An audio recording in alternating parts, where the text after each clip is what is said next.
We're standing at the El Dorado County Historical Museum, located next to the fairgrounds in Placerville. The county museum was started by volunteers to preserve and collect artifacts from the El Dorado County history. The museum is open to the public, and along with the county museum and its exhibits, we have a archives and research room where people come to research the history of their families, of events, and the people of El Dorado County.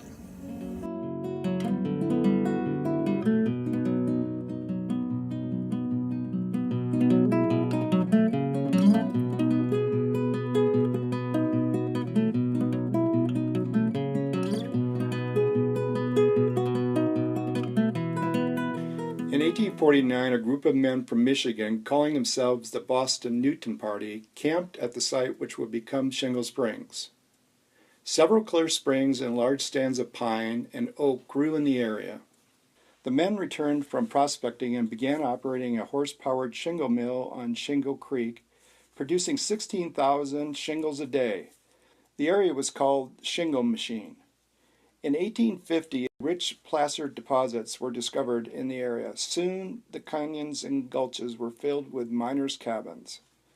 Grizzly Gulch, now known as French Creek, was the richest paying canyon in all of El Dorado County. The first house in Shingle Springs was built in 1850 as a stopping place for travelers on the old immigrant Sacramento to Placerville Road.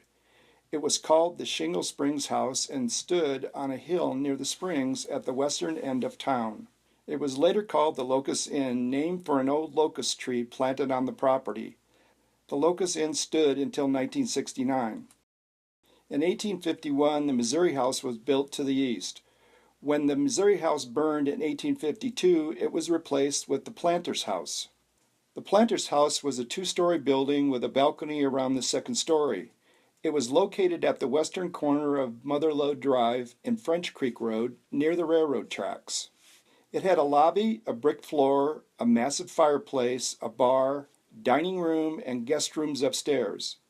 A large dance hall occupied the west end of the building. In front of the building was a large covered well, a wooden watering trough, and a hitching rack. In the back was a thick-walled cold storage room where perishable foods were kept. There will be a grand ball at the Planters House, Shingle Springs, next Thursday evening, October 22nd, given by James Rush, the popular proprietor.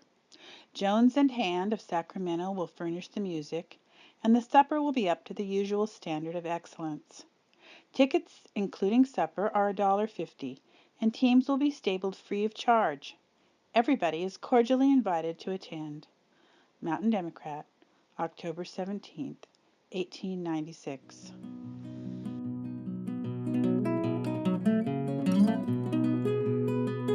The Planter's House Cemetery is on a hill between Motherlode Drive and the freeway at the west end of town.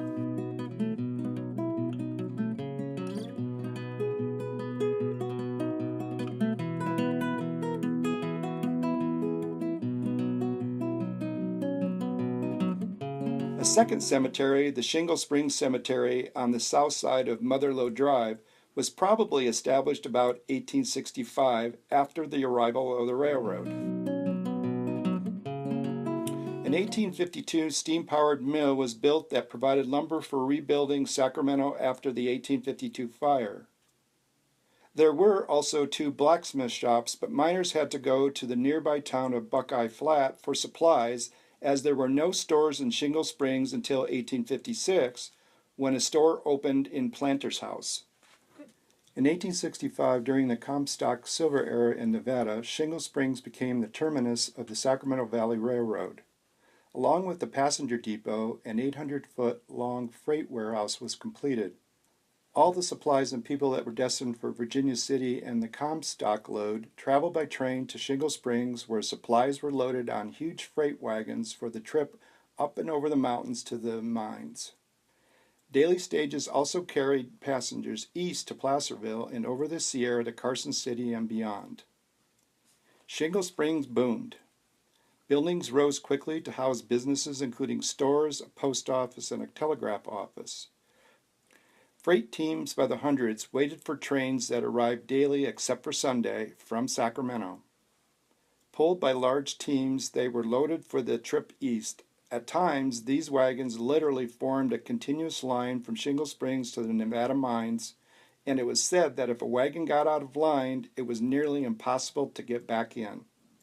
With the completion of the Transcontinental Railroad in 1869, freight could be delivered to Nevada by rail.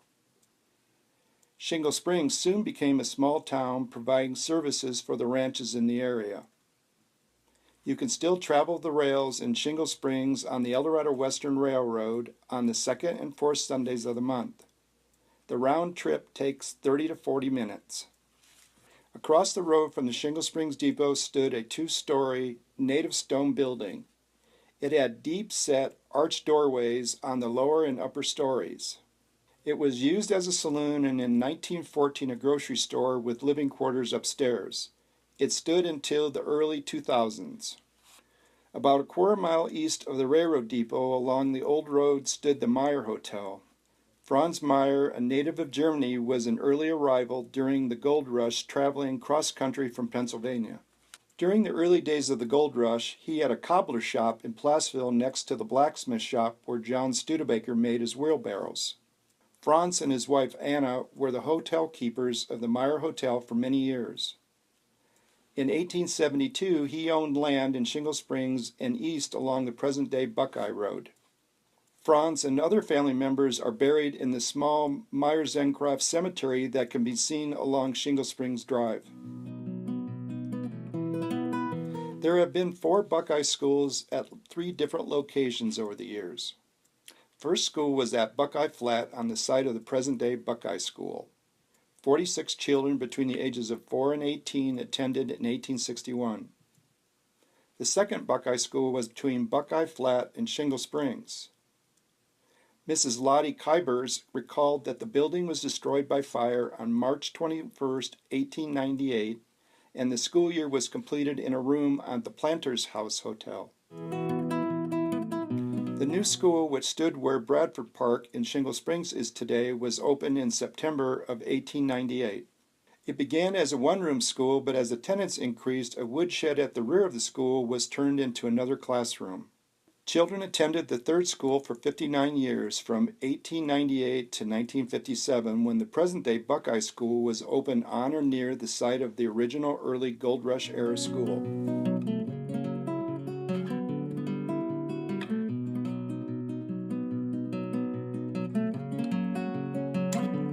The Shingle Springs Country Store, a fixture in the community for many years, stood across the road from the depot.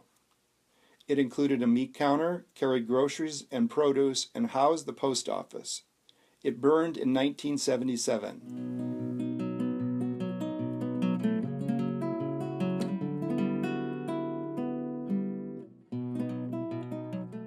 The first postmaster in 1853 was D.P. Hall. At that time, the post office was in the Planters Hotel. In 1965, the post office was opened in what is now the train station coffee shop. Today, the post office is on South Shingle Road. The original immigrant road passing through Shingle Springs later became Highway 50. In the 1960s, due to the growth in the county and the construction of casinos at Lake Tahoe, the 2-lane road would no longer handle the traffic and the freeway was constructed. Old Highway 50 was renamed Motherlode Drive. From its start in 1849, Shingle Springs has been a booming gold town on the Sacramento to Placerville Road in the 1850s, a railroad shipping center in the 1860s, and later a town providing services for nearby farms and ranches.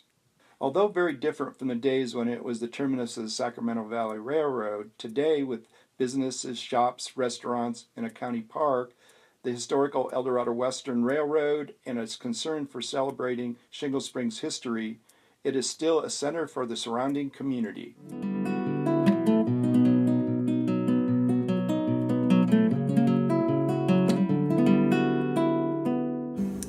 The El Dorado County Historical Museum's research room has, over the years, collected documents and archives associated with the county.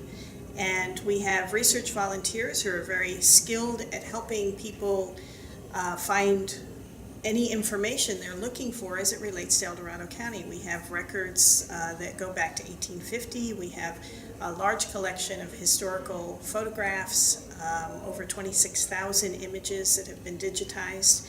We have a large collection of historical maps, parcel maps, as well as trails, roads, mining maps, and we also hold regularly throughout the year a mining history day where people are welcome to come and ask about specific mines that they're interested in that were here in El Dorado County.